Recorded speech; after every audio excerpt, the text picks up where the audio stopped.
Today is Monday, the 7th of December, 2020. My name is Hannah Forsyth, and I'm interviewing Anthony Medrano for the Voces Oral History Center at the University of Texas at Austin. Please know, Mr. Medrano, that this recorded interview will be placed in the Nettie Lee Benson Latin American collection at UT Austin. If there's anything you do not wish to answer or talk about, I will honor your wishes. Also, if there's something you want to talk about, please bring it up and we'll talk about it. Because we're not conducting this interview in person, I need to record you consenting. So I'll ask you a series of 5 questions. Please say yes, I agree, or no, I do not agree after each one. There are 2 questions we need to make sure you agree to before we go on. So Voces wishes to archive your interview along with any photographs and other documentation at the Benson Library at UT Austin. We will retain a copy of the interview and any other materials you donate to Voces. Do you give Voces consent to archive your interview and your materials at the Benson Library?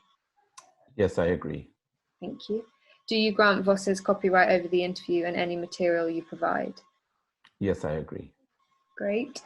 Do you allow us to post the interview on the internet where it may be viewed by people around the world? Yes, I agree. Brilliant. We have many questions in the pre-interview form that we've already filled out. You did that with Maggie in the Mariachi one. We use that information from the pre-interview form to help in research. The entire form is kept in a secure Voces server. Before we send it to Benson, we would have stripped out any contact information for yourself or family members, so that will not be part of your public file. Your public file will only be accessible at the Benson Library. Do you wish for us to share the rest of your interview in your public file available to researchers at Benson? Yes, I agree. Brilliant. And then finally, on occasion, Voces receives requests from journalists who wish to contact our interview subjects. We only deal with legitimate news outlets. Do you consent for us to share your phone numbers or your email with journalists? Yes, I consent. Brilliant. Okay, thank you. That's that done. So are you ready to start? Yes. Cool. So can you tell me a little bit about yourself? My name is Anthony Medrano. I'm 57 years old. I live in San Antonio, Texas. I am by trade a musician, an entertainer. I've been playing mariachi music for the past 35, close to 40 years, part of a group called Campanas de America. Before then, I was an artist also as a folklorico dancer for Mexico folklorico dancing. I did that for about 10 years. So my whole life has pretty much been in the arts since I was maybe 13, 14 years old. And particularly in the arts of the culture of Mexico, which mariachi is from. I currently am still part of the group that I joined 35 years ago, Campanas. Besides that, I also work with my wife. We have a political consulting firm here in San Antonio. So I do a lot of social media stuff, a lot of production work. Part of what my range of things that I do and responsible for is not only am I a musician in the group, I'm also one of the directors, technical and stage production directors for the group. And from that, I'm also the director of Mariachi USA, which is a show at the Hollywood Bowl. And we're in our 30th year. I've been there for about 12 years now. I've directed that show. It's a 5-hour concert where we bring groups from all around the world to play at the Hollywood Bowl, a very prestigious venue. And also I do a lot of other production work as a producer and director on video content for virtual shows now. Since a lot of these shows that I used to do live and used to travel to direct in person have now started going into a virtual show, because that's the safest and that's the only way to get performances out online. Yeah, wow, thank you. There's lots of questions that I want to ask to follow up from that, but I guess the best place to start is, how did you first learn about COVID-19? Well, it happened so fast, really. I mean, it was there, it wasn't there, and then it was there. And the way I kind of really, it came on my radar is my wife has as a trainer that she works with for the past, I don't know, years and years. She goes to the gym. She tries to keep a regular schedule besides our chaotic schedule. That was her one thing that she always wanted to keep. Is going to the gym and relieving stress and kind of clearing her mind.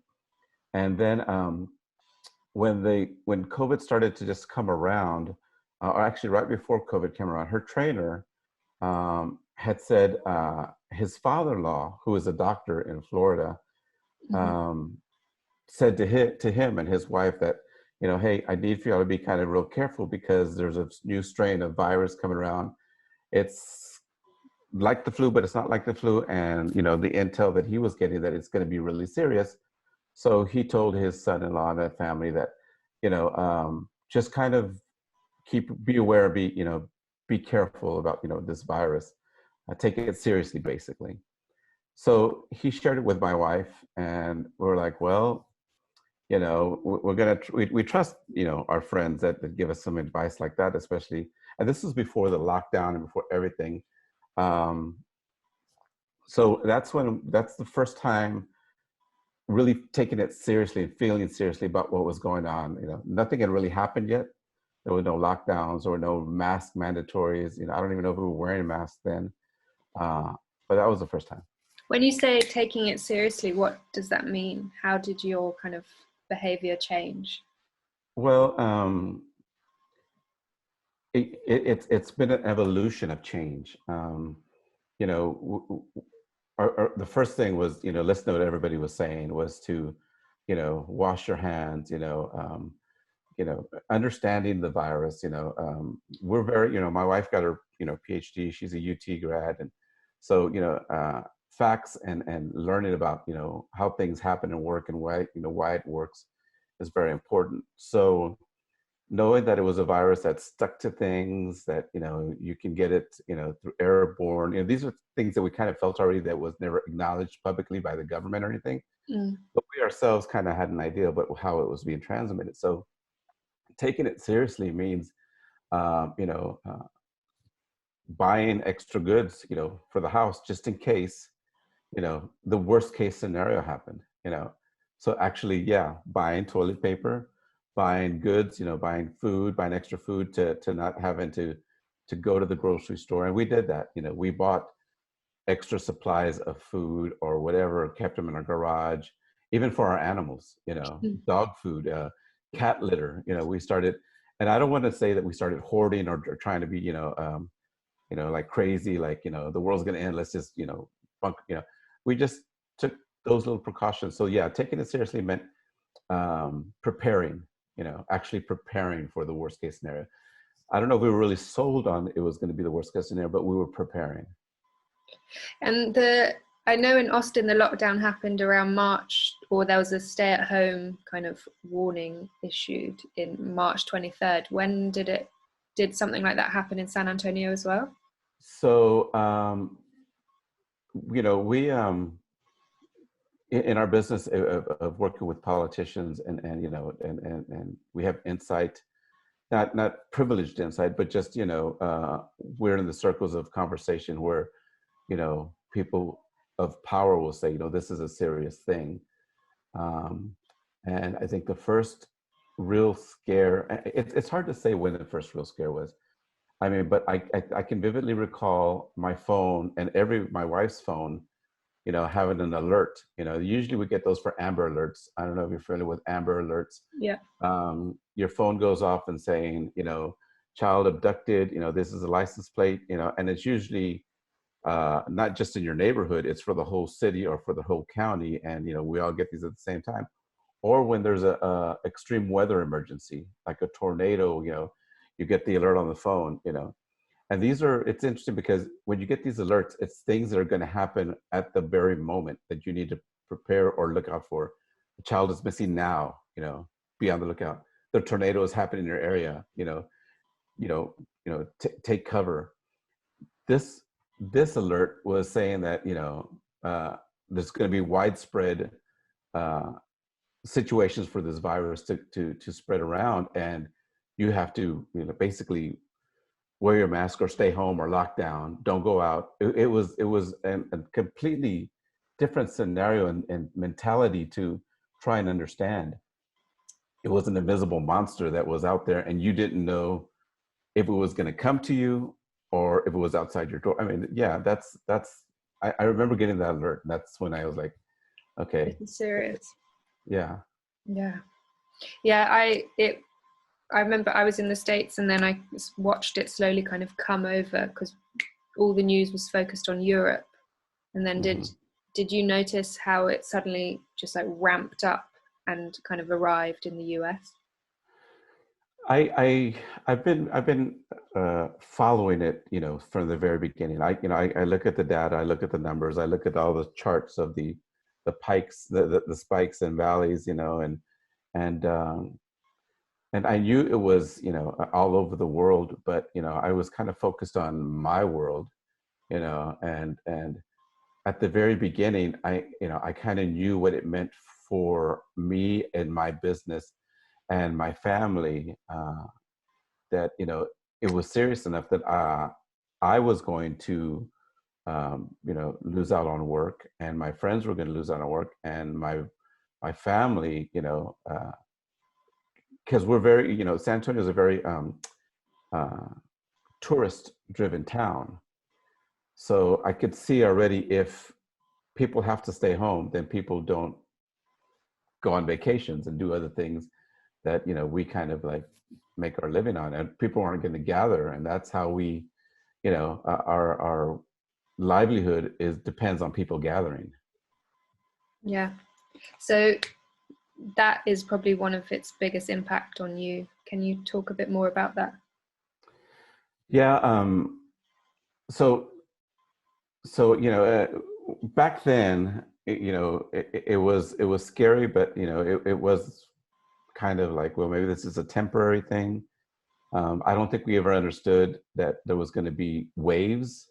We think that we're just going to be a wave, just a one-time hit, and we'd get through it. So in my profession, besides being a performer, I could see, jobs, being canceled. People contact us months, years in advance for performance of the group that I'm with. And then, we started getting emails, our event that was scheduled in the middle of the summer, we're going to postpone, till later the year. And then, afterwards, it's just going to be completely canceled to, for this year.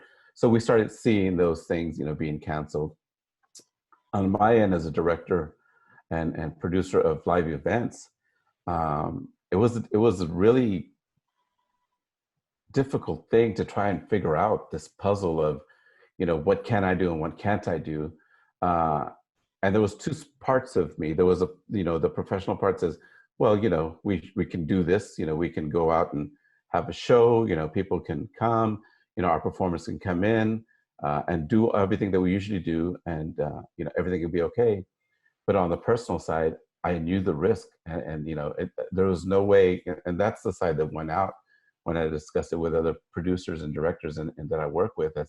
There's no way we can have any kind of gathering to make it a scenario where this virus could spread amongst not only the people that come to see us, but our own performers, that we're a part of. We're family, and it's I would hate for my own family to get sick, and much less my work family. So that's when that's the things that were happening. So yeah, a lot of things have happened, and it's changed a lot of things and how we do things. So you mentioned you had shows coming up. Were they all cancelled? Yes. Yeah. The biggest show would have been the Hollywood Bowl show. There's 18,000 people. We have a cast of about maybe 100. It's a 5-hour show, besides a crew of 60. And so when talking to the producer, I direct that show, and the producer, it really wasn't only our decision, though. It doesn't matter if we want to do it, since the venue is part of the LA County. We had to go by guidelines of what the county had put down. And so there was a little point where it's like, well, the county had shut down the venue, so maybe we can still do it, even though we knew that it was going to be at the height of this first wave. And so we kind of held on for a little while, deep down inside knowing it shouldn't happen, it probably won't happen, but we can't say it's not happening, until the county put down, everything's locked down, all the venues are closed, the LA Philharmonic, the season is over, nobody's going to be performing. And that didn't leave us any choice. We really, that was the decision made. There was no venue. So, that's when we canceled the show, which is, it's a big thing to cancel a 30-year running show. A lot of our fans that have been going for years and years kind of put that in their calendar as something that they look forward to. So it was breaking not only our record of going, it was breaking their routine of life. The one thing that they probably saved all year for, to take a family vacation or be a part of, the timeline was broken right there. So it was, that's one of the big things. And it happened in many different levels with a lot of different shows that I'm a part of. Yeah. How do you cope with that? I mean, I understand that once it goes to kind of a state level, the responsibility is out of your hands, but there's still emotion, I'm sure, attached to something that is so, like, happens every year, you spend time on. So, I think because of this new normal, we couldn't stop being ourselves. We couldn't stop being creators. We couldn't stop being entertainers. We couldn't stop being, what we usually do. We just had to find a new way to do it, or a different way to do it, or at least make an attempt, to have some kind of normalcy. I take it a very big responsibility in what we actually do, entertainers, musicians, we do a lot for ourselves because that's what we're drawn to. That's what we were born with, the spirit of entertaining and being creative. But on the flip side, we are kind of ministers in a sense to the masses of the people that really need, that break in life, and want to stay connected. So what we did is we looked into the virtual options of doing this. So we ended up having a Mariachi USA show. We just did it virtually. We did a 6-hour online show. And what my responsibility was, along with the producer, was to contact the talent, and say, look, we're not going to have a show at the Bowl, but we want to have a show still virtually. So I worked with, I think, like 12 groups. I asked them to safely, and I pounded that down and said, I do not want y'all to get together in a room and perform a song. I need for you to be wearing masks. I need for you to produce, a 3-minute song or, 2 songs. And if you can't do it, I'll help you do it. And so I was editor and engineer. And everybody did their performance virtually. And a lot of it was like these Zoom things, there was boxes everywhere, 12 boxes on one screen of people playing all together and performing. That in using our producer and host, to introduce things and to kind of keep that same normalcy and feel, just kind of saying, hey, we're safe, but we're not defeated. It doesn't mean staying home doesn't mean not staying connected. So I think you saw a lot of this with a lot of major productions, a lot of award shows, a lot of regular shows that were happening on network TV did the same thing. And so, yeah, that was our way of adjusting. And lucky for me, through my career, I've kind of been known as a jack of all trades, which is like, basically is, I'm going to find a way to get things done. And besides playing violin, I've learned how to, be tech savvy, learn how to edit, learn how to engineer. I wasn't born a director. I learned how to be a director. I wasn't born a producer. I wasn't born, everything I do, I've learned, So I had learned enough in this production world on the video side that I was able to put those all those resources and sources together and create these shows virtually. So I kind of, it was like my time, it's like, it's always been, I always been the director, but now it's like, okay, I can still do this and we can still have something and stay connected. That's so cool. I can imagine that being like a logistical feat. I don't know how. I'm trying to, so particularly with the groups, there's about 10 players per group, right? Yeah, yeah. 10 musicians. Yes. So Yeah, they it all, was technical. It was a technical challenge for each individual. I mean, for everyone. I mean, I'm talking, 100 lives, that were going through the same thing that I was going through. We were all going through the same thing. We were all. Nobody was any better or any further along or any safer than anyone else. And I say this about this pandemic is what it did to the world. It kind of put us all on the same field. There was nobody who was going to be, a better person or a better or safer person. It doesn't matter how much money you have. It doesn't matter what car you drive. It doesn't matter. And nothing matters anymore because we were all susceptible to the same disease. And, so getting these people together was a feat. And part of my luck is that I have a relationship with all these great musicians throughout the world that I've established over 40 years. And so they trust me, and I trust them. There was a big trust factor here. I trust that you can get your people to do what we need for them to do. And you trust me to take what you give me and make it, not just a talent show, kind of looking thing, but an actual production. wow. And that was, I think that was the main thing. I think trust was a major factor for all of us. And it has to be for everyone in this pandemic. We really have to trust the person that we bring into our bubble, that they're doing the things they're supposed to do for us not to be, keeping getting affected. Unfortunately, there's people out there that, that they don't really kind of take this seriously. And those are the ones that I can't trust, but we just don't know. It's hard they're not labeled trust and not trust. That's true.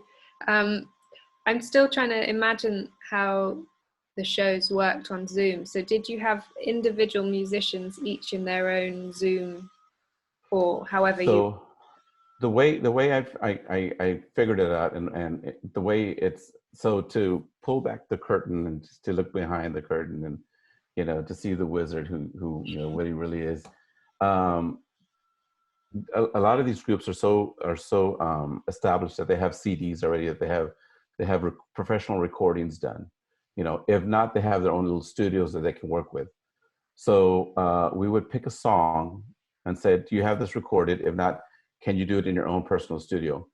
So even though there's 14 musicians on a video performing, it might just be 5 actually in the recording, because that was the safest option.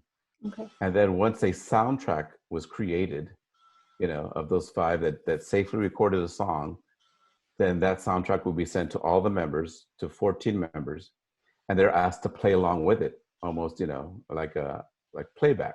They're actually playing it, because that's the part of it. They're actually playing it, but they're playing it back to a soundtrack. So then I get all 14 videos. So I have 14 individual video files, and then I have one audio file. So I would put the audio file down, and then I would just layer all the videos over it, and then just line them up to the soundtrack, and then they're all playing along the same thing together. And then I would just... How many groups did you do this with? I did it with about 5 groups, 6 groups, but some other groups on their own did it, because they were, they knew how to. I kind of said, this is how you do it, and they said they would do it. So yeah, but yeah, I did it with that many groups. And then there's a whole other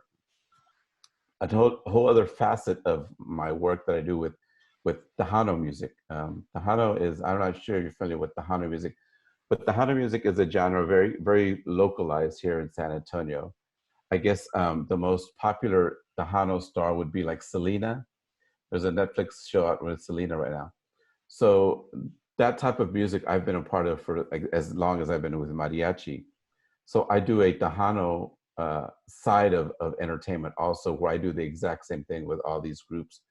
I produced, along with producers from Kansas, we produced a 10-part series of entertainment shows, and basically they were in-home,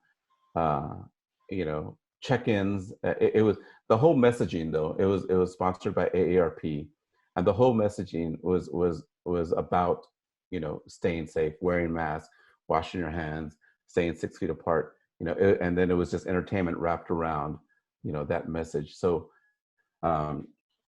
we did a lot of that as far as trying to help out, get the message out to stay safe. Wow. And what about you playing music and performing yourself? Have you done much of that this year? So I have not. I've been, like I said, I've been playing for like over close to 40 years with the same group.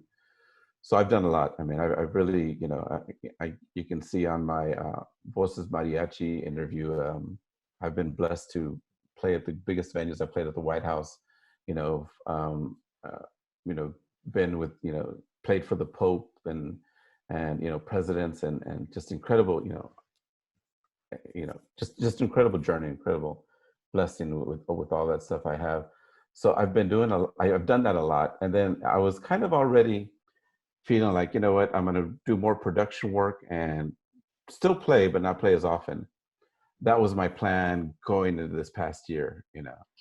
The reason also is because, our group's been together for like 40 years and we have another generation coming in, and I wanted these younger musicians who are, 20, 21 years old, 18, 17, to start taking a little more ownership and getting more into the group, because, my intention and the intention of the founders of the group is not to let it just end when we end. Groups can go on for years. Mariachi Vargas is 140 years of going to play, and it's not the original musicians, of course. We're generations, so there's 5 generations in that. So we're going on our second to third generation. So I was going to kind of pull back a little bit, be the leader, make sure everything's going good, but let them play more.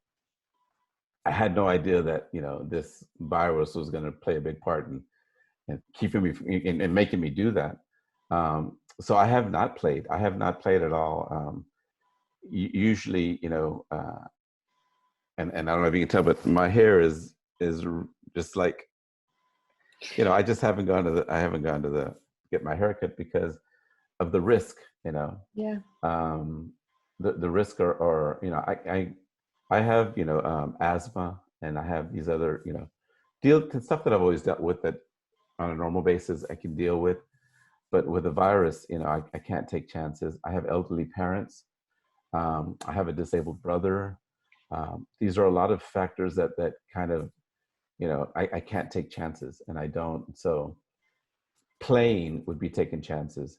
And just to kind of paint the picture, for if I were to perform, in a normal circumstance, there'd be 12 of us in the group going to either playing in a venue, or playing at a house party or a wedding or a funeral, and we're not ever sectioned off. We're kind of a centerpiece of any celebration. So they want us up close. They want to hug us. They want to sing with us. They want to give us drinks. They want to share beers with us. They want to share tequila. It's a very handsy, touchy, very personal kind of connection that we have when we perform. Mm. We're just not on the stage, and nobody comes and sees us. People really want to hug us and be with us. So it's hard to be that person right now. It's hard to be that group. Groups are still trying to do it. But they try to they all wear masks. All groups wear masks that still perform now. They perform with masks. Any group that I am working with, I tell them, you're not going to be close to people. You're going to stay 6 feet apart from each other. But it's real hard because people want to feel normal, and they want to touch the mariachi, and they want to sing with them, and but because of that reason, I haven't personally cannot be out there performing. It makes sense. My next question was actually going to be about how COVID has impacted kind of your day-to-day and your family members, if at all. And you mentioned not going to the hairdresser. Have you really, really isolated then? Yeah, yeah. You know, I have my parents live here in San Antonio, and like I said, they were elderly, or they're elderly. But I've seen them twice in the past, what, 8 months, 9 months, and it's through a window or through distance. Um, it's interesting. I mean, there's a point I think where for myself, I kind of detach emotionally to survive. It's easier for me to not get caught up in the emotions of not being able to hug my parents, uh, because then it would start to feel too real on that aspect. Even though it is real, it's real enough, you know, and I have to take care of them. So I don't go in their house. I don't invite them into my house. Um, if any emergency comes up, my sister lives with them. Um, there was one time where my father had an accident and had to go to the hospital. And that's the only time that I went with a mask to see them. But I can't, I didn't hug my mom to console her, to tell her everything was going to be okay. You know, I couldn't go see my dad.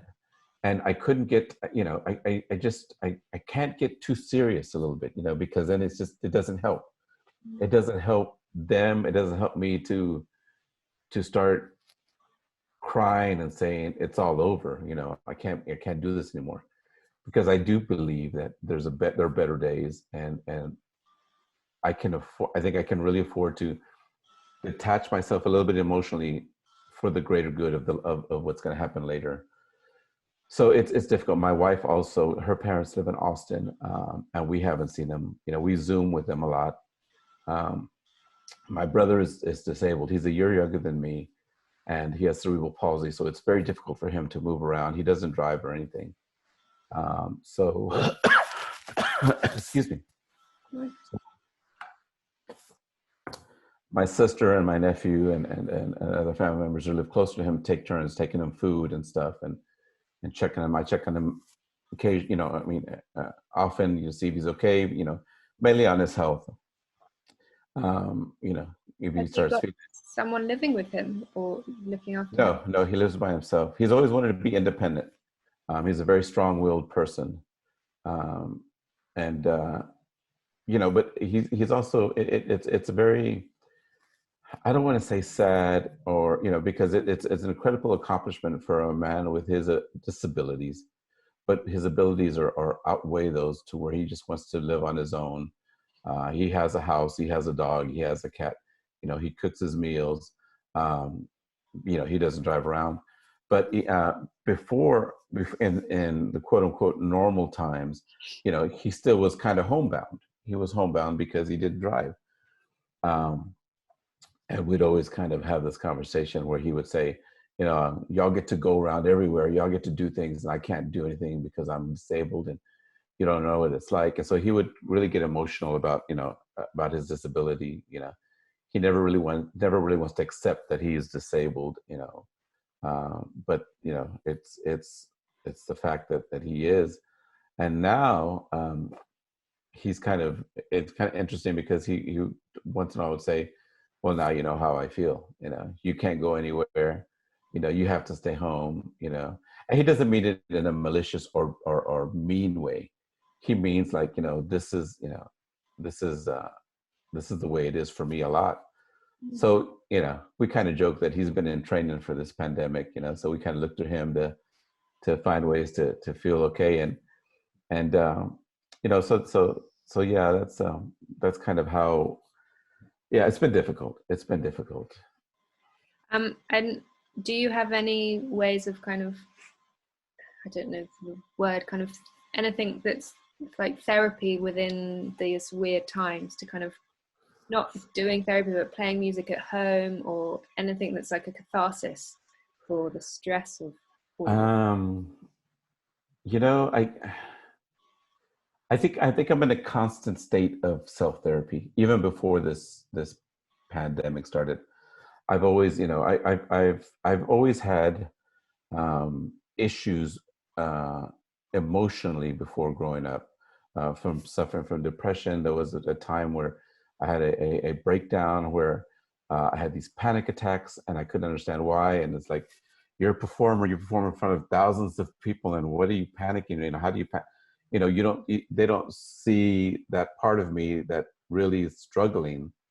And it comes from a lot of different spaces, and I've learned to through self-therapy and to understanding more of my past, of what my triggers are, that I've kind of, worked to make myself a better person emotionally and mentally, to be a little more, stable for me as an individual.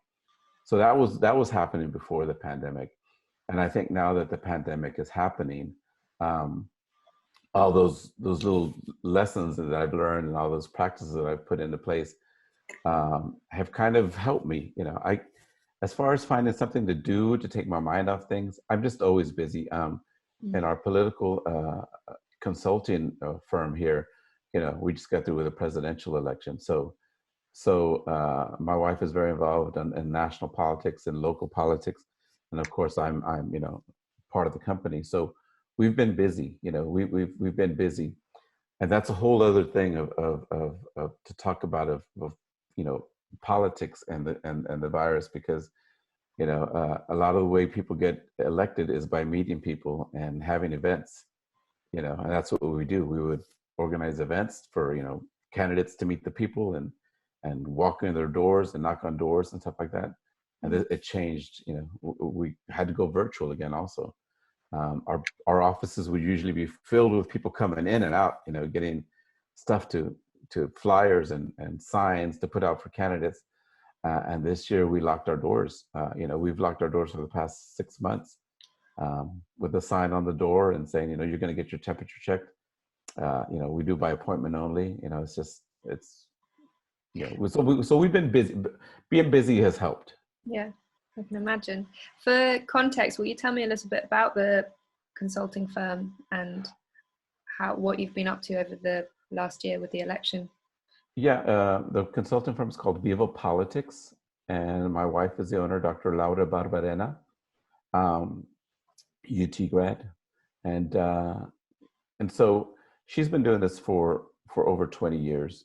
She's national politics, and since she's been here and we've been married for the 20 years, she's successfully run a lot of campaigns.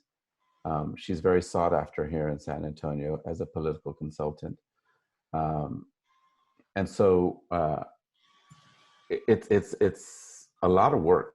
I mean, politics is not an easy thing to be a part of.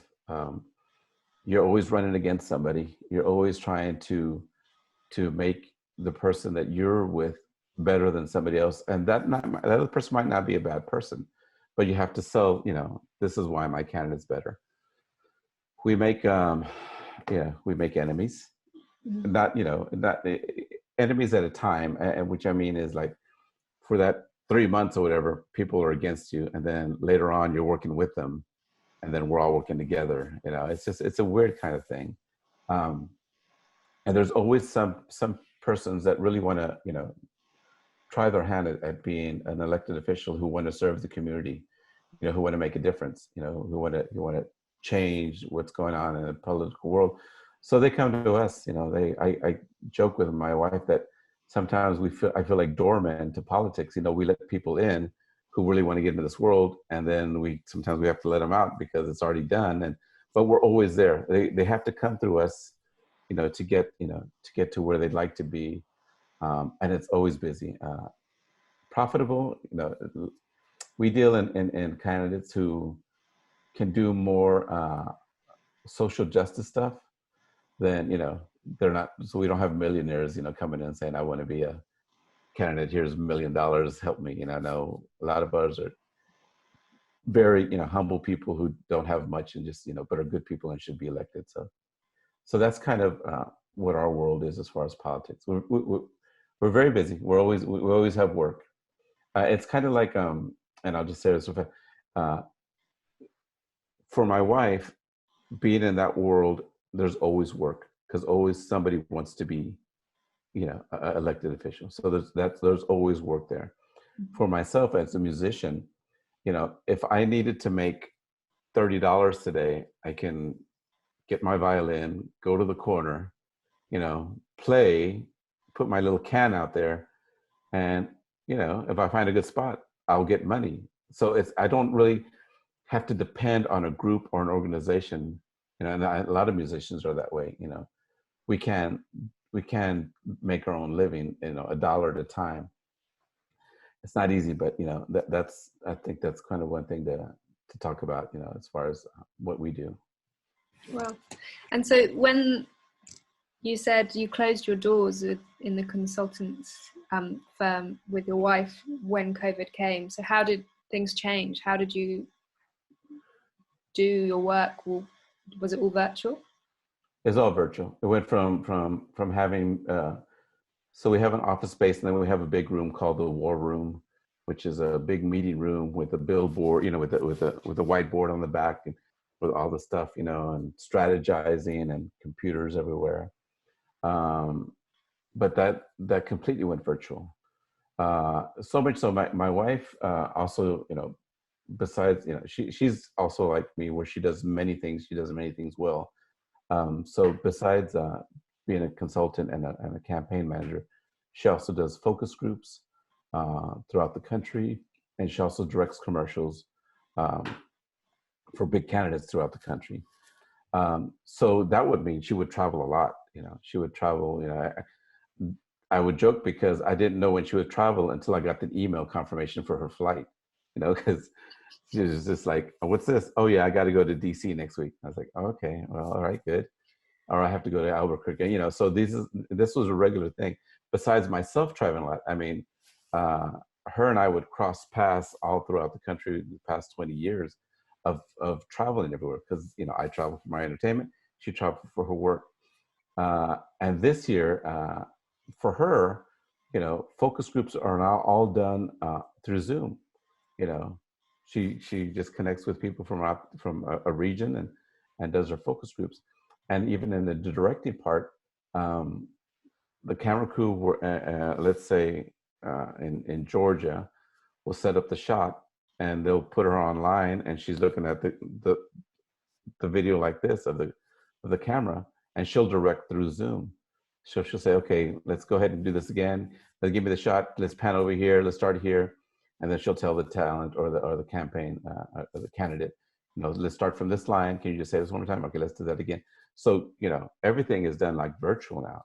It's an incredible thing, but that's how we've kind of, you know, evolved a little bit into this new normalcy. Mm. And what was your experience of the election like? Well, you know, if you follow me on social media, you pretty much know where I stood on the candidates. So it's not a secret. You know, I did not have faith, and I did not believe from the very beginning that our current president was in any way a good fit for our country. So I would put that on my Facebook. I mean, I would really loud, you know. I mean, I didn't hold back, and you know, and so I posted that this pandemic for me kind of felt like it started 4 years ago. You know, 2020. Everybody says 2020 is such a bad year, but for me, as far as politics and as far as what I felt was happening to our country, it didn't start in 2020. It started in 2016. You know, so I've been kind of, you know, after the elections of 2016, we were broken. I mean, we were crying here for what had just happened. You know, not because our candidate lost, but because the other candidate won, because we knew what that meant for all our rights, social justice, you know, for minorities, for the people that I am representing when I put on my mariachi suit. You know, there's no guessing of who I am when I put on my suit to perform. I mean, I am Mexico. I'm the symbol of what Trump was targeting as he came down the escalator saying we're rapists, we're murderers, we're no good, So I knew that it was going to be hard for myself. I've dealt with racism, growing up. I knew what it was like, but I always knew that there was always a safeguard. There was always a safe firewall to not get really into those bad times of racism. Well, when 26 happened after the election, I knew it was gone. I knew it was going to be a different era, and it was going to be a dangerous era for people that I care for and for people like myself. So when this election was going on, we went through a lot of different phases of candidates. I kind of had faith. I just knew that we could do this. And then when Biden won, it was an exhale. It was just an incredible feeling.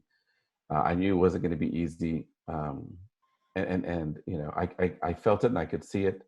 I have Biden signs all over the place anyway. But it was a relief. It gave hope to even this pandemic. Like bad things can't last forever. So this election kind of put us through the ringer, but we're exhaling now. We're seeing the day come, the new day arriving. So that's how I kind of there. That's great.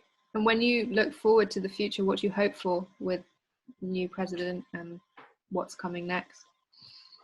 Well, there are a lot of issues that I personally, am involved with. DACA, the deferred action. I have a lot of friends that work in immigrant law, immigration law.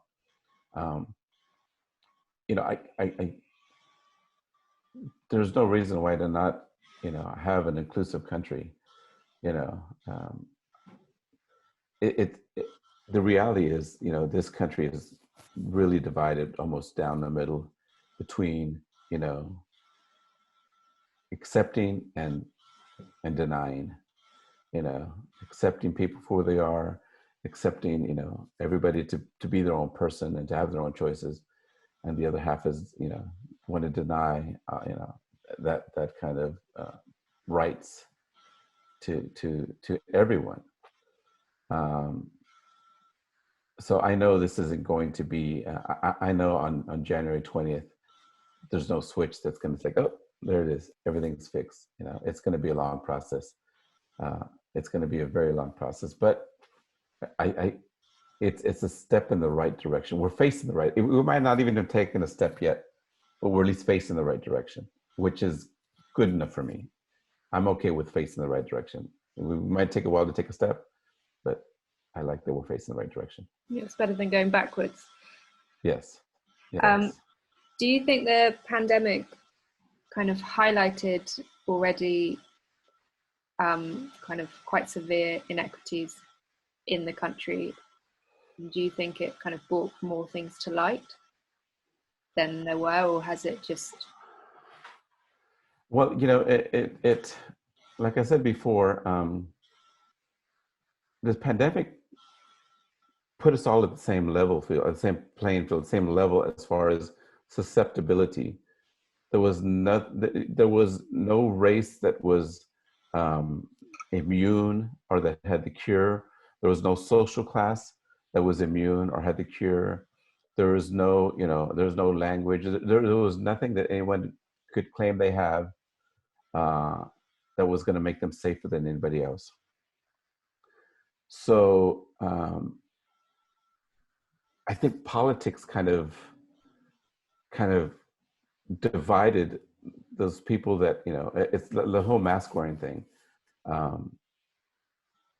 We wear masks to be safe, but some took it as a sign that, I'm not going to be like you. I'm not going to be poor. I'm not going to be susceptible.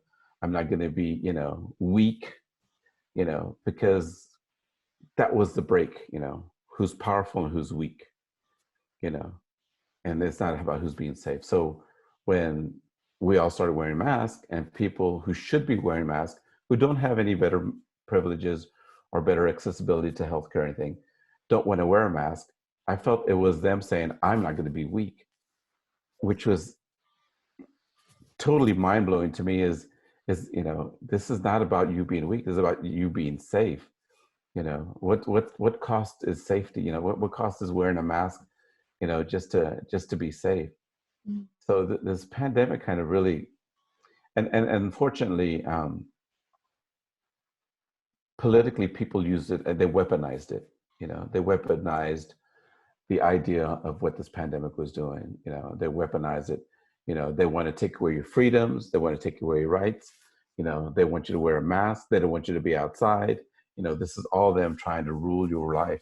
And people are people are hungry for that kind of rhetoric, that they don't even see that it paying attention or even, you know, following it will kill them. Mm. It's just it's an amazing. I that's a whole other thing that I try to figure out daily. You know, and like I said on my Facebook, I say wear a mask. I say wear a mask every day, and I don't say it just to be political. I don't say it just to, you know, because you're a conservative and you don't wear a mask, and I'm attacking you because you're a conservative and you're not wearing a mask. No, I'm attacking you because you're a human being and you should be wearing a mask. You know, I have in our circles, you know, if we let's talk about effect of you know, real time of what has happened, what I feel, what I know, and not just in general. I have many friends that have been affected. I have friends that have been in the hospital. I have, in the past month, I've had 3 texts from people that I know and love very closely, you know, asking them how they're doing, where the reply is, I'm fighting for my life. You know, I can't breathe. You know, and that's a hard thing to read when, you know, it's not good. You know, it's not good. But, you know, you hope that, you know, like the flu, you know, it's like, no, I'm okay. I just need to get some rest. But, you know, to get texts from friends, they're saying they can't breathe, you know, and this is nothing you can do. I can't go to the hospital. I can't, I have a friend right now who's struggling, who's been in the hospital for 5 days, that I message every day. He's loved by a lot of people on Facebook. He's a major figure in our world, uh, of our mariachi world, especially here in San Antonio.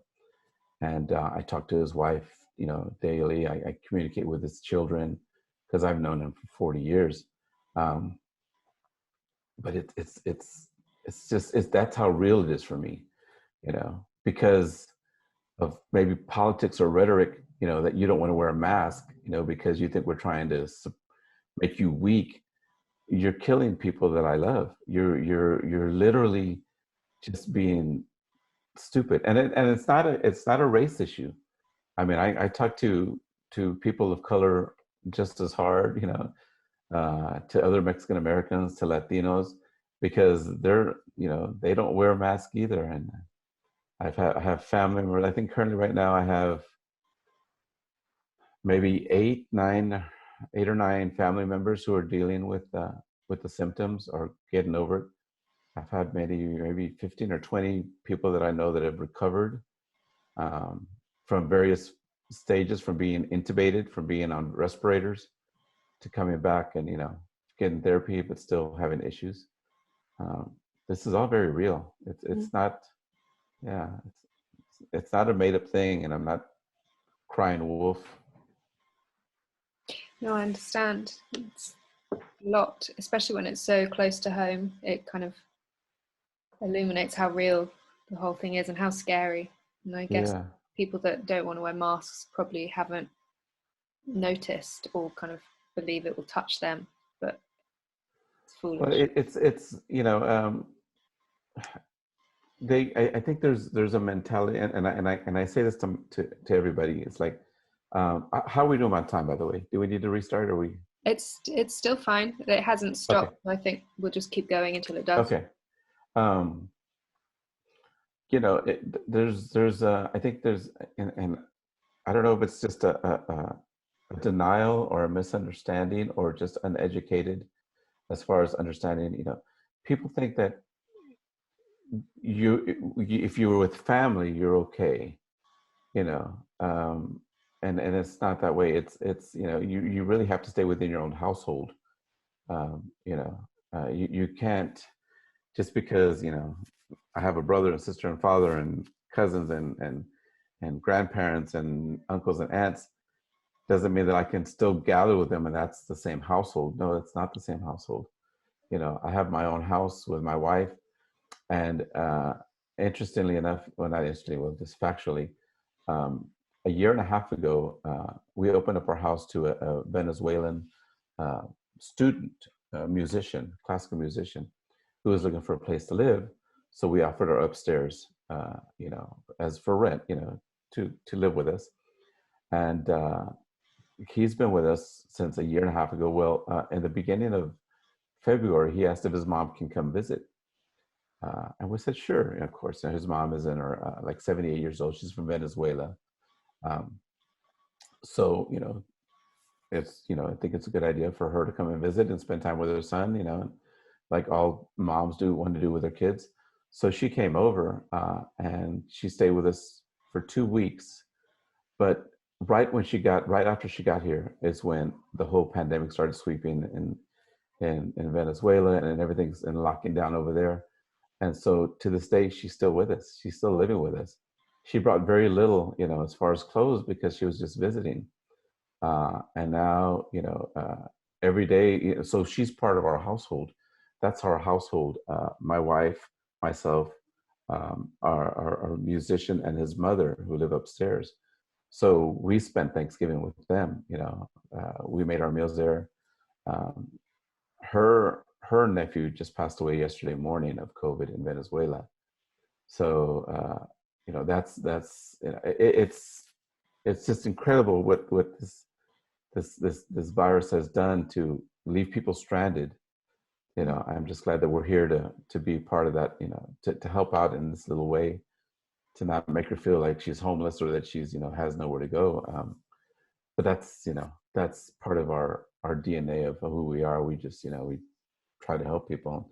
We just didn't know that, you know, we would love for her to be in this place where she wants to be, like home with her grandkids and stuff like that, but there's no way. And then what happens with that is, you know, visas to stay over expire. So right now she's dealing with her, you know, trying to, you know, to talk to, you know, to get her visa, you know, extended. So there's not a scenario where, you know, all she is just put on a list where, you know, she can't get back because of the COVID, but she can't stay here either. So that's a whole other issue for immigrants like that, trying to figure out, you know, how to get back and stuff. Yeah. Sorry, I had a question. It's gone. My next question was about healthcare. You mentioned healthcare earlier, and your friends that are in, some that have been in hospital. Have any concerns or questions arisen for you around healthcare? And like, have you changed the way you've done that, or because you're staying isolated, haven't need to think about it? Well, for myself personally, I regularly, routinely go to the doctor. You know, I get checkups. It's just something that I started doing. You know, I didn't do it when I was younger, but you know, when I had my emotional health scare, I had panic attacks, and I'm not sure if you're familiar with panic attacks, but it feels like a heart attack when you first have one. So I went to the hospital thinking I had a heart attack, and come to find out that it was a panic attack, and I really didn't understand it before. But it went to a whole other space of me that I didn't know I was dealing with.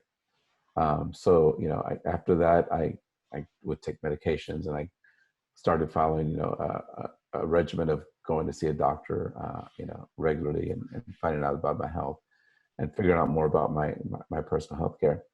But you know, as far as, you know, what this pandemic is doing now, and an unfortunate thing is, a lot of us in the music world, you know, we don't have great insurance plans, and if we have insurance at all, you know, we don't have retirement. You know, we don't have accessible funds to, to cover uncalled for or unseen, hospital visits.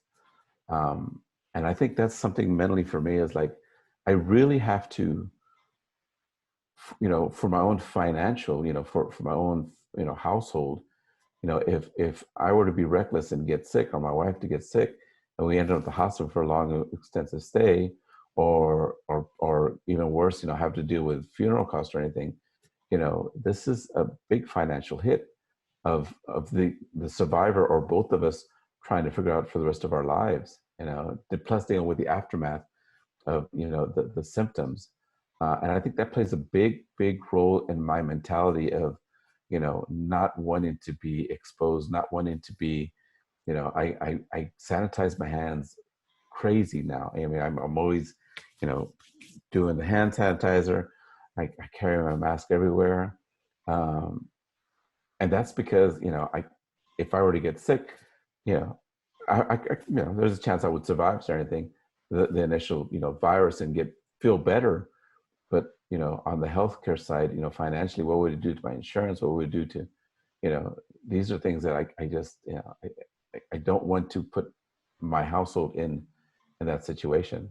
And when I think about my friends that are musicians who are in the hospital now, one of my big things of thinking about is how will they do it financially? They're going to have big hospital bills. This is not free. Nobody's getting, taken care of for free. Nobody's being allowed to stay in the hospital for free.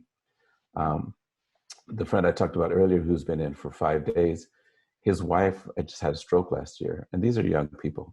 These are in their 40s, and so she was in the hospital, and it took a big financial hit on their family, with their kids, but she got better. She started to recover. She's recovering. She's doing better, and now this has happened to them.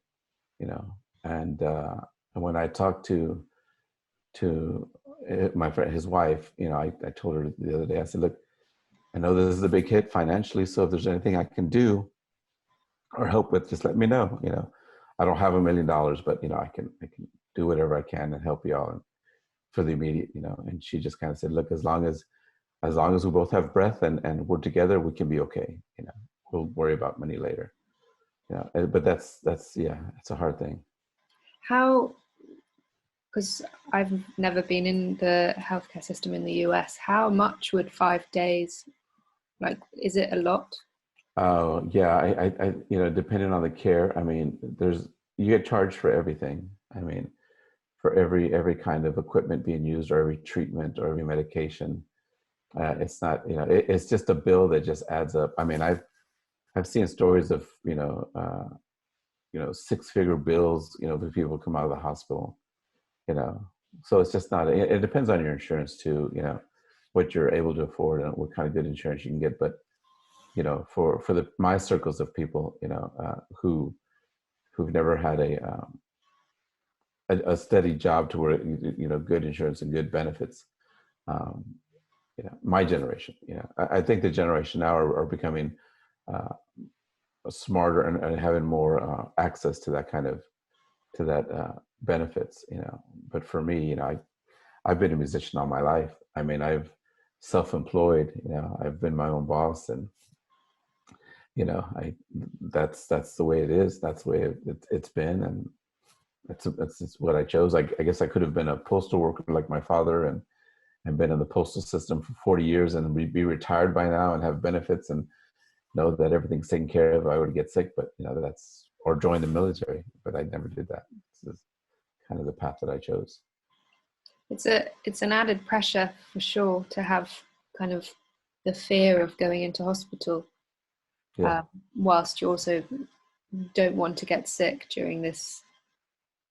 It's an extraordinary thing. Two things that would probably have quite a large impact on someone's mental health. Exactly. It's a lot. My next question is, so your health, you haven't come across the virus, you haven't been infected or anything yet? Or well, no, I have not been infected.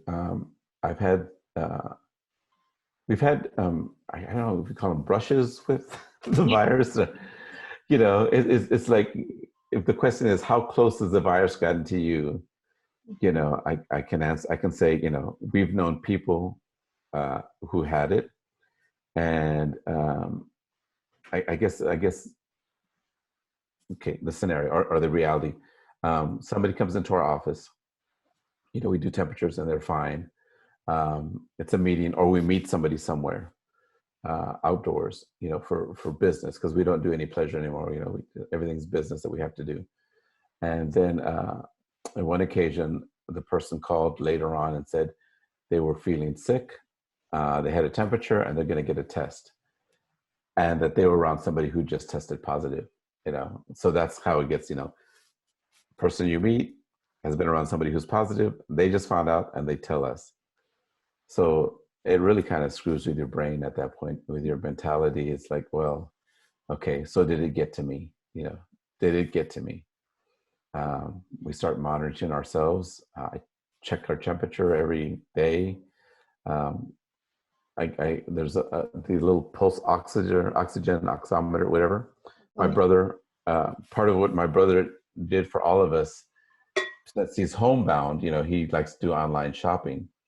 So one of the first things he did when this pandemic broke out is like, I'm ordering everybody medical equipment, because that's what he loves to buy stuff for us through, because he shops online. He's been doing that already. So we got a thermal thermometer, we got the pulse oximeter, got masks. He bought us shields. He bought us all these PPE stuff that he bought online, because he watches news every day. So when we started hearing that people that we might have been in contact with had COVID, we kind of like, well, okay, we got to monitor ourselves. And then we do that. And at one time, we were told that we were in contact, or we were in a group of people outdoors, and one of those persons tested positive, and they asked us to come in to get tested. So I've actually, had the swab up my nasal cavity, which is just, it's that one point right there, that one little instant where they're doing that, where you're thinking, this could change my life right now. It's like one little point. It's like whatever they pull out of my nose is going to determine my fate, and whether I'm positive or I'm negative. And it's just so black and white there. And then after that, then it gets gray, because then you don't know what positive means, to what extent positive is. If it's just asymptomatic, or if it's going to be a full-blown, attack on your body. That's a scary thing. That's an everyday scary reality. So throw that in the mix of why I just, don't want to engage with people right now. I don't know if I'm a hermit. I mean, because we're still out, I get out of the house, but I still take showers. I still do grooming. I still do regular stuff like that.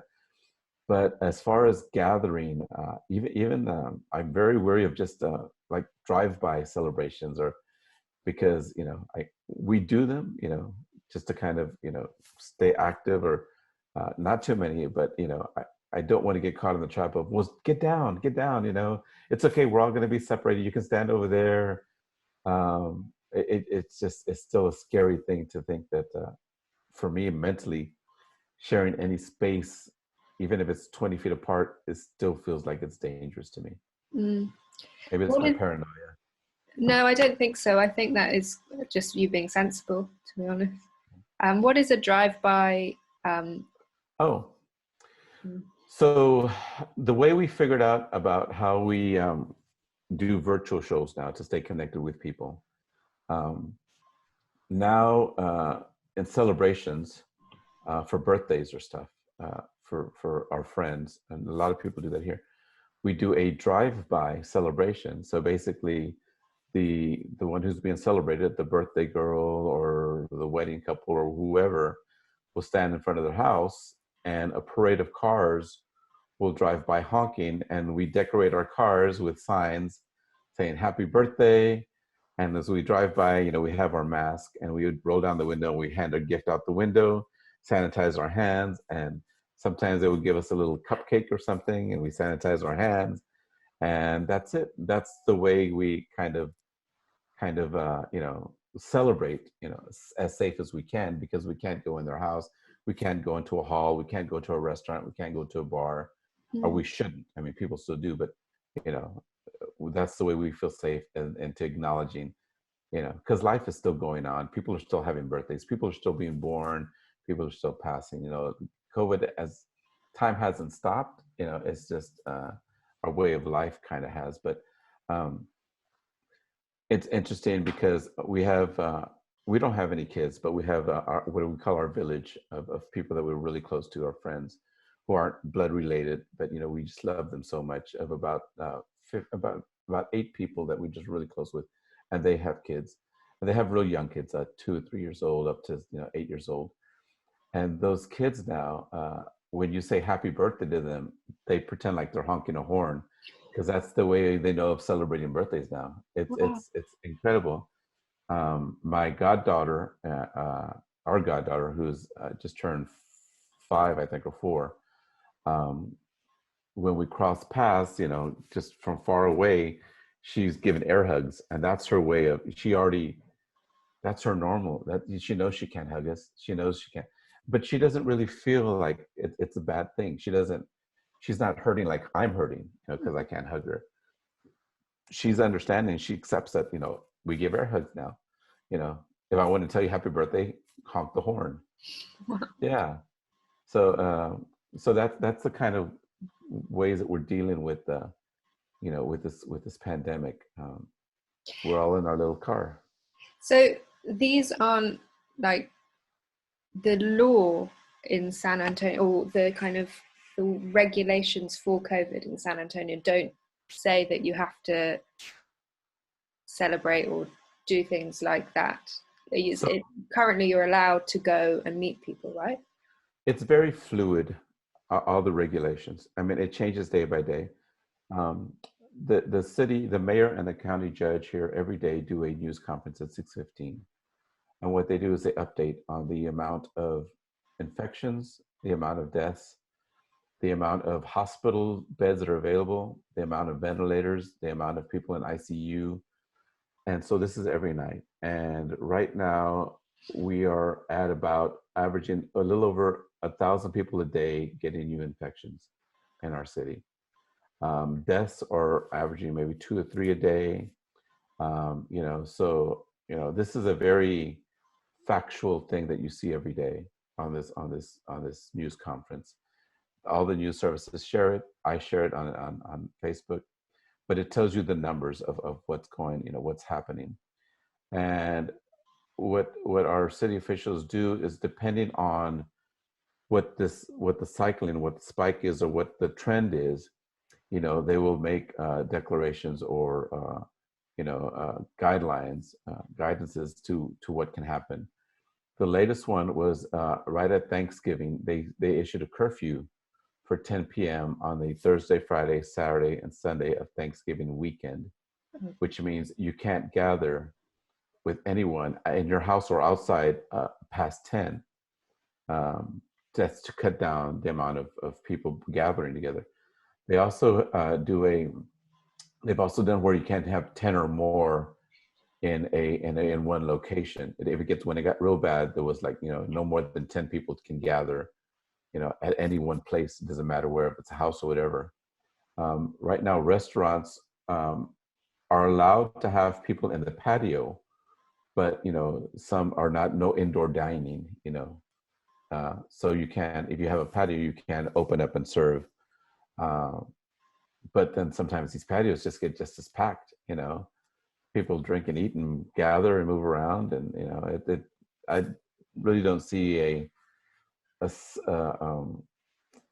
don't see how that helps, to have a patio open for a party. But the trend has been, as soon as it starts to spike again, and I know we talk about here in the States and everything, that we're getting into the dark winter, where it's not promising news that we hear. It's not promising news at all.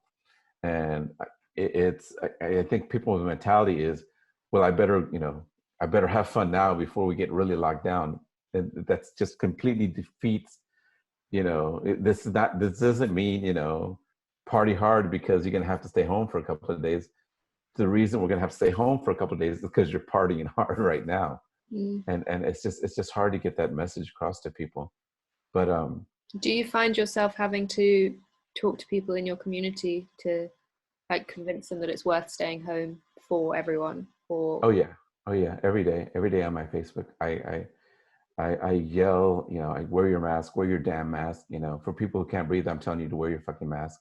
I'm sorry, this is the language I use on Facebook. I share stories of the reality. There's just real, and this is not made up. This is not produced stuff. This is real news of people dealing with 3 deaths in the family, because of COVID. And I find about with social media, because I really don't have anyone that I have to answer to other than myself because of my work. I'm an artist. I'm my own person. I can really just kind of say my mind. And I think the problem, not the problem, but the issue is with a lot of people is because they have a job that, they of their position or whatever they are, they really can't say, what they want to say because, it affects their work environment or the people they work with or their company. But I get a lot of messages and a lot of, people telling me, I can't say what I want to say, but you say it, so I appreciate it. And I'm talking about, there's a high profile, elected officials, who can't take a position on a lot of things or anything because of their, position. But, they would tell me, thank you for saying that, on a private side, I wish I could say it on mine, but I can't, and so, yeah, I think it's important. It's important to say things. It's important to shout, and there's a thin line because, you don't want to shame people for being COVID positive. You don't want to shame them because I do not know anyone's scenario. I do not know anyone's situation of how they got COVID. I just know that if we all wear masks, if we all did things we're supposed to do, there's less chance of getting it. And it's that's a hard thing. But yeah, I yell at people on Facebook. Good. Speaking of, how much involvement did you have in the protest May, June, July for Black Lives Matter and kind of speaking your mind? I believe in I've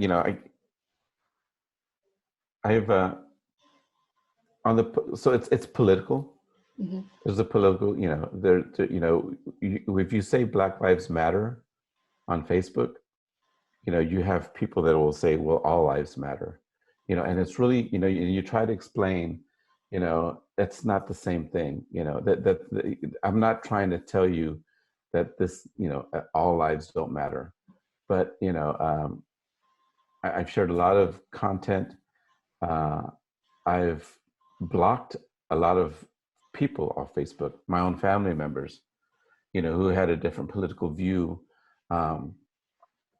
because they're not wired to have that, to just listen. They feel like I'm attacking them personally, and I'm just staying, I'm not, I have family members who are police officers, who are law enforcement officers, who I pray for, and I know that they do a lot, to take care of, the community. I know they're good people, but there are people out there with law enforcement who have abused their rights, as law enforcement officers, and those are the ones that we really need to kind of, to point the finger at and to put a spotlight on.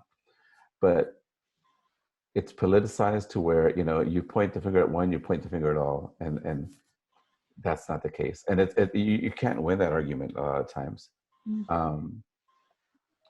It's a terrible thing. It's hard to make right. I have posted, I do believe Black Lives Matter, and I mean it. I believe it in the truest, purest sense, because Black men are targeted more or profiled than white man. It's just a fact, you know. And even coming from my end, being Hispanic, you know, being dark skinned, there is a filter that's already put on you as a suspect. You know, it's just the way it is. You know, I think, you know, just to put a spotlight on it is an important thing. So yeah, I do put that a lot on my social media. And I'm imagining you didn't take part in the protest, but do you know anyone that did go out? Yeah, no, I encouraged, you know, I encouraged the action, but you know, I didn't take part. I followed it a lot. I followed it on social media. I watched the live streams of what was going on, and you know, unfortunately, like I said about labels, you know, opposing people want to say Antifa, and you know, there's things going on that are, you know, there's gangs of guys out there that don't care about anything other than destruction. Well, the fact is there are people out there who are destroying property, who are just want to riot, you know. But you know, that's not what this movement is about. I didn't go out there, even though we're very involved with social justice. You know, we do, you know, we've worked a lot with the Cesar Chavez movement. Mm-hmm. You know, I'm very good friends with Dolores Huerta, who's an incredible champion for human rights and social justice. She was one who started the foundation, the Cesar Chavez Foundation, with Cesar Chavez. So she's talking to her and hearing her stories is an incredible education. I know these things have to happen. I know protests have to happen for change to happen. I know that, you know, we do have to put ourselves at risk for change to happen. I personally, I feel I'm a little older to where I'm more susceptible to things, you know, health-wise happening to me, that I can't risk that for my family and for my, if I were a lone wolf and nobody else depended on me or nobody cared, you know, whether I lived or died, then I would be out there, you know, trying to fight real hard. But it's an interesting thing. Dolores Huerta, I'm just real quick. I asked her one time, because she was a part of the civil rights, you know, with the Grape Farm Workers Union, and I worked with an organization. I actually created an organization. My cousin passed away 7 years ago of HIV, of AIDS. And he passed away in a facility that took care of people with HIV and AIDS. This facility was being threatened to be shut down. So I became an activist and started fighting against the people that wanted to shut it down. Where is the facility? It's here in San Antonio. It's an AIDS foundation. It's called the San Antonio AIDS Foundation. And we might kind of bleep that out or whatever. But I mean, I'm okay. It's public record. It's a very good organization where they took care of end of life people, you know, that they were dying of AIDS, and my cousin, when it was very late stage when we found out that he had it. I mean, it was from Thanksgiving, you know, we thought it was the flu. This is, you know, 7 years ago. When it was thought it was the flu, we took him to the hospital. They checked him in, and by February he had passed away. You know. And I was part of that process to where I was his caregiver. I sat with him in his bed, and I was with the hospital and at the hospice place for every day. I, you know, try to keep him engaged in his last days of life. His brother was a Marine and was not able to spend, and the firefighter was not able to spend a lot of time with him.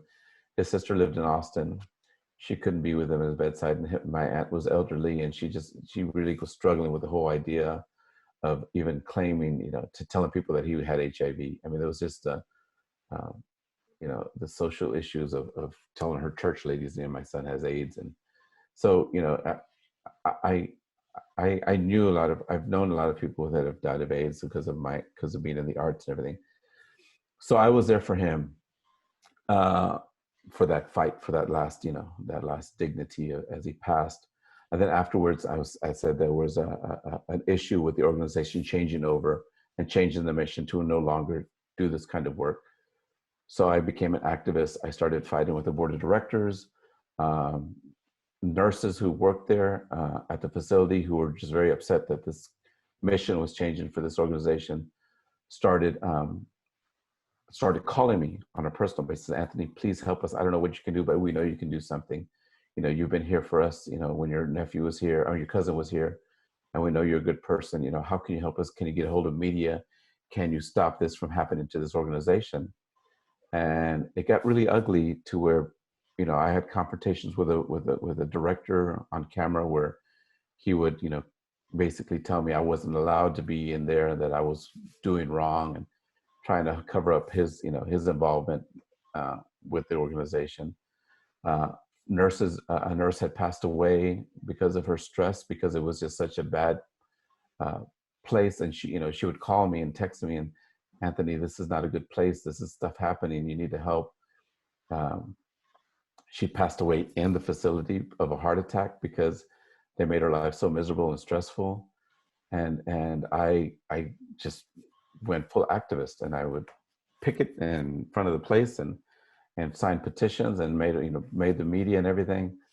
And it was really heavy. It was a really heavy thing to be that kind of activist, to be the true activist like the Black Lives Matter, to carry that burden, to want social change, to want to change something or fix something, or carry the message for everybody to know what's going on. That's a heavy burden. And I felt that when I was doing this work.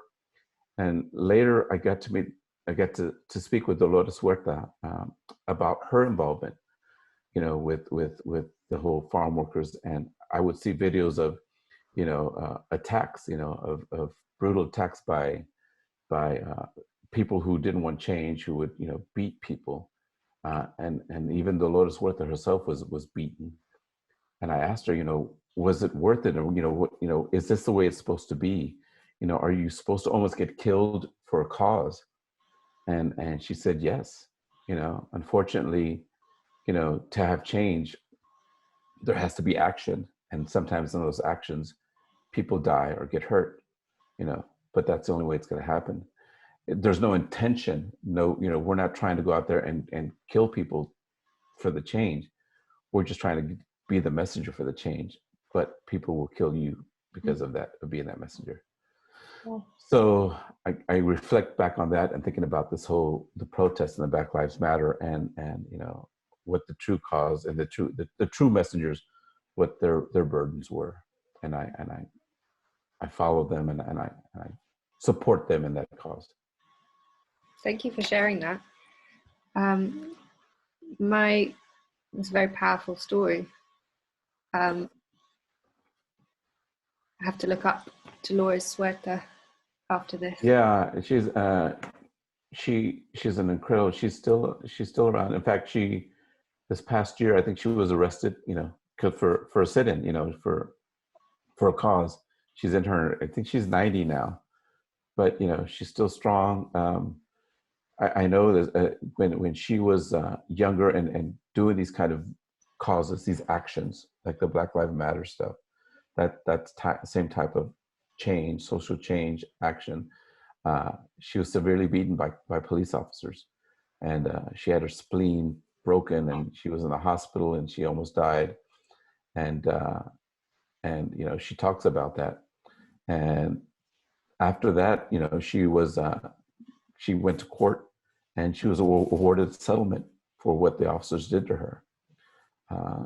So she firsthand, she knows, everything of what all aspects, all facets of the actions, and the good and the bad. Dolores Huerta is an incredible person. I still have access to her today, and it's great to just kind of connect with her. And she's still, when I talk about the virtual shows that I did, she was one that did an intro to one of the acts, and just her presence on the screen is a message by itself. So that's the cool thing. What we put on the screen is very, very intentional, and there's no accidents. It's always, there's always a message, especially in stuff that I do, and the people that I work with. Can you say a bit more about that? What's that? Can you say a bit more about that? Do you have any examples? Yeah, yes, I do. And we'll go back to the elections. Right during the right at early voting here in Texas, I got a call from someone who wanted to put mariachis at the polls to encourage voting, not for any particular party or candidate, but just to encourage, because we have a very low turnout in a lot of our Latino neighborhoods for voting. So the idea was, and it's been done. I mean, there's been mariachis candidates who bring mariachis to the polls or bring music to the polls. So the polling sites, when I say polls, I mean polling sites where people go to vote. And it's kind of like, you know, come out and see a band and hear them play and come vote, you know. But there's never been an organized campaign to do this. So a friend of mine called my wife and I and says, "Can we do this? Can we get mariachis together to do a campaign to encourage voting?" And it was a very small goal to get maybe 3 mariachi groups to play at 3 different sites here in Bexar County in San Antonio. So I said, yeah. So he got the funding because I told him, you know, I want to make sure, you know, these musicians get paid because they're going through rough times. And if you can find funding, you know, to get them to play at the polls, and if they're safe with social distancing and allowed to wear masks, and you know, there's no danger, we can make this happen. So I got 3 groups. We got funding, and then he calls back and says, "So I'm talking to more people, and they want to see about doing this in more places." And I said, "Well, that's great. I can get a couple more groups here." And then he goes, "No, they're talking about all over Texas." So I was like, okay, yeah. So we ended up getting, I think, close to 30 different groups in 30 different counties throughout the state of Texas. And then, you know,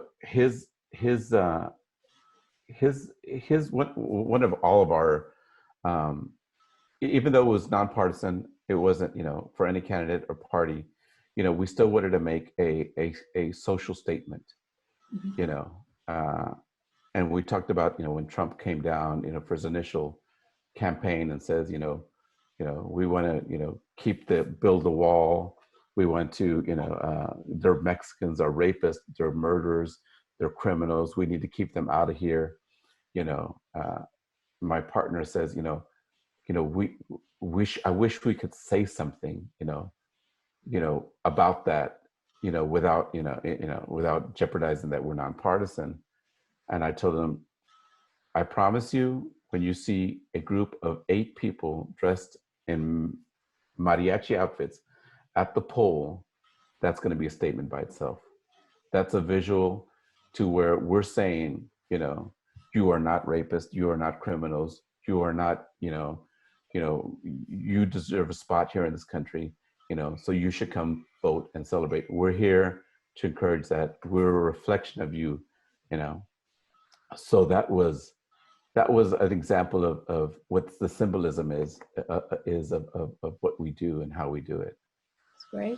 So this was early voting, so they were able to. This was early voting and election day. So we got more money to do it on election day also. So what they would basically do is they would go to the polling sites and establish, you know, there's rules to where you can campaign, even though we weren't officially campaigning.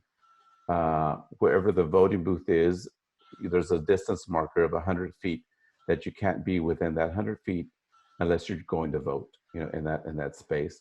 So a lot of our groups were beyond the 100 feet marker.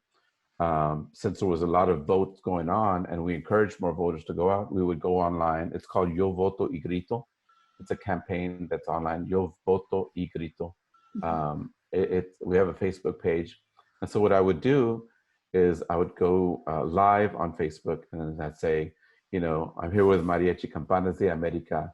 You know, we're at the Las Palmas Voting Center here on the west side of San Antonio. And we're encouraging you to come out. And if you haven't voted, to come vote and to come celebrate.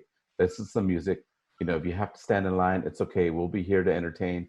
You can sing along with us. And yo voto y yo grito translates into I vote and I scream is the translation. A grito is a scream. But for the mariachi language, it also means a yell of celebration. You know, it's a yell of power, a yell of, you know, I'm alive. You know, it's a grito. You're shouting out that I'm here and that I'm celebrating. So that's how we kind of, you know, we packaged it. You know, come vote and come celebrate. You know, you don't have to really scream, but just your presence there is a symbolic scream of you that you exist. So that's what we did. It's amazing. And do you know numbers wise how many more voters turned out?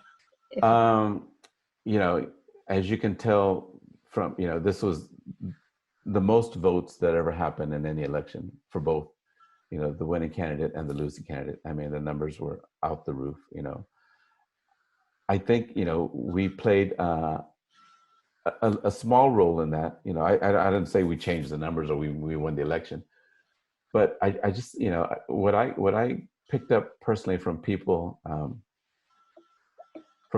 that went out to go vote, even people that already voted went out to go and just be a part of the atmosphere safely, you know, social distancing and the mask. It was a way of sharing power, of sharing culture, of sharing hope. In our productions that we do with Mariachi USA, I've been asked, you know, what does it mean, you know, for people that go see your group or see the show, and I've always said that what we do is almost like a port of energy, a bank of energy that people can plug into to recharge. You know, a lot of the people that come see our shows are, you know, they work 9 to 5. You know, they work in corporate businesses where, you know, they don't get to, you know, wear a guayabera or be in festival like a fiesta mood all the time, and, you know, and scream and yell and sing. You know, they're very, you know, strict guidelines of how their day goes, so they don't really get to let loose and connect with their cultural part of it. But what we do when we do our shows and when you see a mariachi is that they're able to kind of tap into their inner culture and remember when they were younger, remember their grandparents, or remember the fiestas, and throw the grito and reconnect and get recharged again to feel pride in themselves. So when they go back in the world, it carries them over until the next time they need a charge, you know, to hear a mariachi. And just to kind of give a little background of mariachi, Hannah, about you know, this is part of the Voces of Mariachi interview, but you know, when you talk about bands and you talk about entertainment, you know, I guess the first thought is like a band that's on a stage, or you go to a club and you see somebody on the stage and that's how you see them. That's how the band is. In the mariachi world, it's very different. It's a very connected person. It's a very connected entity of what a mariachi is to a family. You know, and I say this with respect. Like what priest or you know, men of faith, you know, any leaders of church, what they are to a family, a lot of those kind of symbolisms or feelings are put on mariachis also. When any celebration happens in a Mexican family, you know, mariachis are asked to be a part of it. You know, we were invited in. We get, you know, to be there next to the altar when people get married. I mean, we're very much part of that scene. You know, we greet them, you know, when they come out. You know, we're standing next to them. We're closer than anybody else. When a baby is born, you know, we're sometimes put up, you know, to serenade a little new child, and we're closer than anybody else. And on the other end too, when people pass, we are asked, you know, to be the last part of their ceremony of life, of their ritual of saying goodbye. You know, I've played many bedsides of people that are on the last minutes of breath, you know, because the family wants us to be that representation of them, you know, to show love to the person that's passing. Funerals, you know, we play so many funerals, rosaries, where, you know, the body is in the chapel, and everybody's in their place, and mariachis are brought right up to the casket, you know, to play. And this is a very it's a very heavy thing to be part of, but it's an incredible thing to have that kind of responsibility, you know, for the culture, you know, to be representing. So you know, that's the difference between a mariachi and any other band. Yeah. You know, we get really close and personal with family. In your Voces mariachi interview, you mentioned that kind of when you sing or when you play music, all your feelings come up. You kind of play with like a depth. Do you think that's part of it? Is that why people might want you at a celebration? Yeah, you know, the songs we sing, the songs that are written for mariachi are very come from a very deep place that we all have a shared space in. You know, every word, every emotion is real. You know, every song is real, every word is real. Let's take, for instance, there's a song called Amor Eterno, which is about eternal love, and it's requested all the times at funerals, you know, because it's eternal love. And it's a very heavy song, and no one of us can ever sing it or perform it without connecting to it on a personal level. You know, when my grandparents passed away or my nephew passed away, you know, that was a song that I, with my mariachi, played at the casket. You know, personally, I mean, I'm there hearing the song and playing it, and listening to the words. And all of us in the mariachi business and the mariachi world have done this for people we love. So we're very connected to every word of what it's saying. We're understanding that it's saying goodbye. We're understanding that the person that we love is no longer with us, and we understand that even people that we don't know, when we sing it, it's the same kind of feeling that everybody's going through. So yeah, every lyric, the emotion is deep in every performance. It's very, very personal. Mm. Even though we don't know who we're singing it to, yeah, it's still very personal. It's really extraordinary. It's like you don't hear of many things like that. That's like a very unique thing of mariachi, I imagine. Yeah, it is. It is. So do you reckon the performances this year that you've had virtually kind of can connect in the same way? It's difficult. It's difficult, but that's where. So I guess, yeah, that's a good question. Virtual versus personal, you know, being face to face. When I'm able to be face to face with somebody, I can really kind of draw emotion for myself and even touch, you know, somebody on the hand and express, you know, that kind of concern or you know, sorrow or happiness or whatever the emotion is. You know, it is a major difference. So now with virtual, where, you know, you still have to perform like you're face to face, but on the other end, whoever's seeing you, they're pulling from their own experience and emotion to get that same emotion that they would feel. So it's a two-way thing.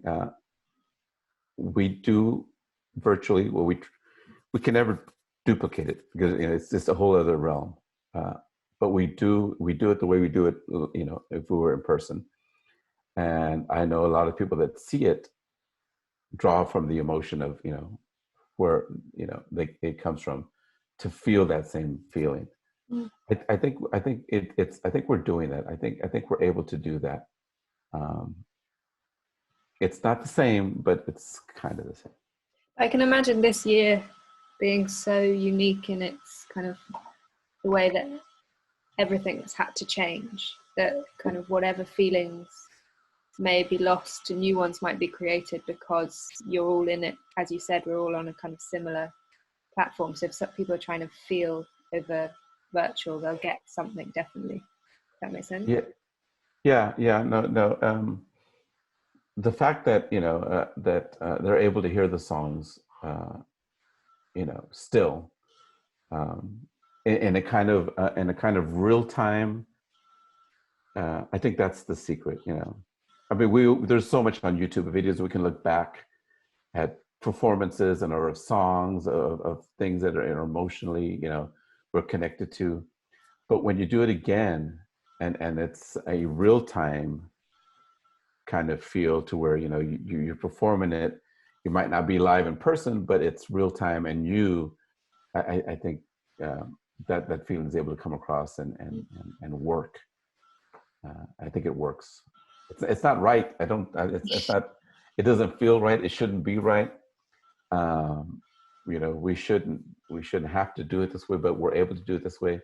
And I think our survival instincts kick in and say it works. It works. It works, and hopefully soon you'll be able to go back and perform in person. That's the goal. That's the message to everybody. That this isn't permanent. We're going to be back at the Bowl. We're going to be back in Vegas. We're going to be back at these venues. We're not canceling life. We're just postponing it. And we will adjust to this way of life. And then when we get back, then we have we have a backup plan now for whatever happens next. Yeah, that's back to the real world. Yeah.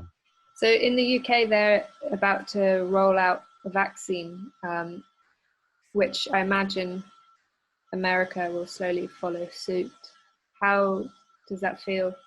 The kind of thought that the vaccine might be, I mean, it's probably different because it would be free here. I don't know how it will work in the States. But. Yeah, I mean, the things I'm hearing is that somebody posted on Facebook, they asked their pharmacist or doctor, when will the vaccine be available for me? Because my understanding is the plan is first, to do nursing homes for elderly, and then of course healthcare workers, which is I think is the right plan, and speaking of healthcare workers, it's just those are an amazing line of humans that what they do. I mean, they're getting slammed. I saw something on the news where they're talking about, okay, we're going to have to build more facilities, more hospitals, or more, mobile units and stuff like that. But then, one nurse says, "Oh, that would be great, but there's only so many of us." How, you can build, the whole country can be one big hospital, but there's only a limited number of people that can care. So I think that's a good point to let people know, is like there might be a hospital bit, but there might not be a nurse there. So but the vaccines, it's interesting because I was having a conversation with my brother, and I think all of us want to be conspiracy theorists. We all kind of like, well, but maybe it's not going to work. And I told him, I said, look, I can tell you one thing. COVID works. Its job is to kill, and it's working. So if there's a vaccine, I would have to hope, and I would take that chance that it works, because the alternative is not to take it, knowing that COVID does work.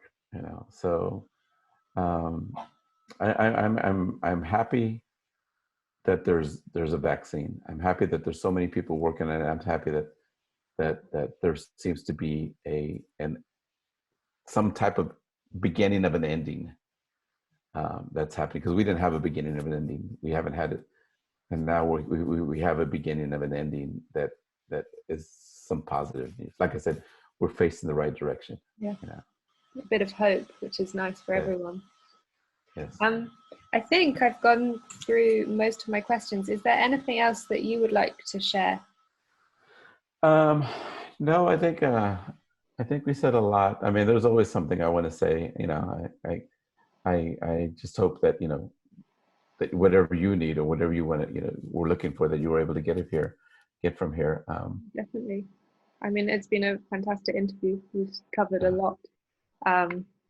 But Well, I want to thank you for, you know, I was, how did, I mean, I don't want to interview you, but how from the UK are you involved with the Voces program?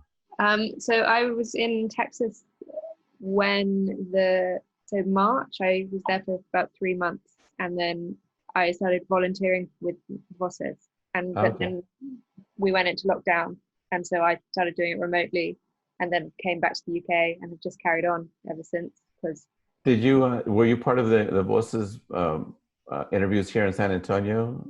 I didn't do them, no, but I Okay. just after that had happened, I started transcribing them. So I've Oh, okay. transcribed quite a few of the mariachi ones, and they're fascinating. Yeah, yeah. I'm so thankful for those stories being told, and I'll just tell you, um, you know, the extension of that those moments of being interviewed has carried on into our community, our mariachi community. Of there's a real honor and pride of those interviews being part of history, really, of being documented. You know, people that weren't recognized, you know, fully in our community, you know, to finally have their stories told. And it's like, you know, our little community is like, this is amazing, this is incredible. You know, there's so many more people that want to get it done, but I'm just thankful to Dr. Maggie and to the whole Voces Mm, and to the whole work that you're doing also to document these stories. yeah. Well, they were. There's so many, and I'm sure there's so many more people that need to tell their story. So Mm-hmm. hopefully, get the word out and keep going. Yeah, yeah. But if you have anything else on COVID and how it's impacted your, You know, I guess I will just say that it really has affected me. It really has affected the people I love. I mean, it has been a game changer. You know, you know, this wherever we go from here is going to be completely different. You know, we talk about going back to our lives back the way they were, but you know, I don't think we can. You know, this is. I think somebody said this is going to be one of those moments like was it BCDC, like before Christ, or you know, this is going to be a marker in time mm, where we talk about, you know, and through humanity, you know, not just localized. You know, we talk about 9/11 here, you know, that it changed, you know, our Pearl Harbor, you know, but that's very U.S. It's very U.S. But when we talk about COVID, you know, we're talking about, you know, the world changing, you know, mm, the world changing before COVID and after COVID. There's going to be a BCAC, and you know, before COVID, after COVID, before Christ, after Christ, and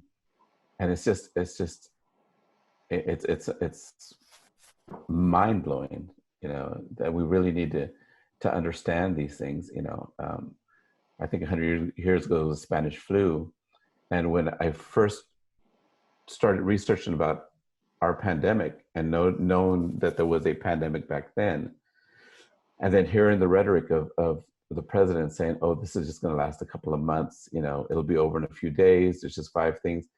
And then when I Googled the Spanish flu, and you know how usually there's a, when you Google something, there's a time when it started and a time when it ended, you know, of a period of time. I noticed that it didn't say, you know, from May to June, you know, of 1915. It said 1915 to 1918. You know, that's how long the impact was of this flu. mm, And I was like, there's no way this is going to be over in 3 months. You know, there's no way it's going to be over in a year. I mean, even if we get the vaccine and, you know, we start, you know, getting back into restaurants and stuff, this is still not over. You know, this whole generation of people that have got infected and are having to deal with the medical issues are going to carry this on for the rest of their life. It's going to affect them for years to go. This whole generation is going to be affected. You know, like I said about our little goddaughter who, you know, beeping is the way to say happy birthday. You know, this is going to be part of her history. I mean, this is just an incredible time in our history of what's going on. It's extraordinary. It's really hard to kind of, I don't know, sometimes it's hard to ground when you actually think about what's going on. It's so overwhelmingly odd and different from anything we've lived through, that when you actually start to consider reality, it's very scary. And that's, and when I talked about my parents and detaching myself emotionally, I think I kind of take the observer role instead of the participant role in this, because it's easier to deal with, to observe, to follow all the guidelines. I mean, to be safe, but to be an observer seems a lot saner than to be a participant in COVID. Yeah. And even though in reality we're all participants, but mentally if I can say, okay, I'm going to be an observer and detach myself a little bit personally, I can get through this emotionally and not feel hurt for my family and stuff. Yeah. So that's it. Brilliant. Thank you so much. I'm going to press stop recording and then okay. we'll goodbye.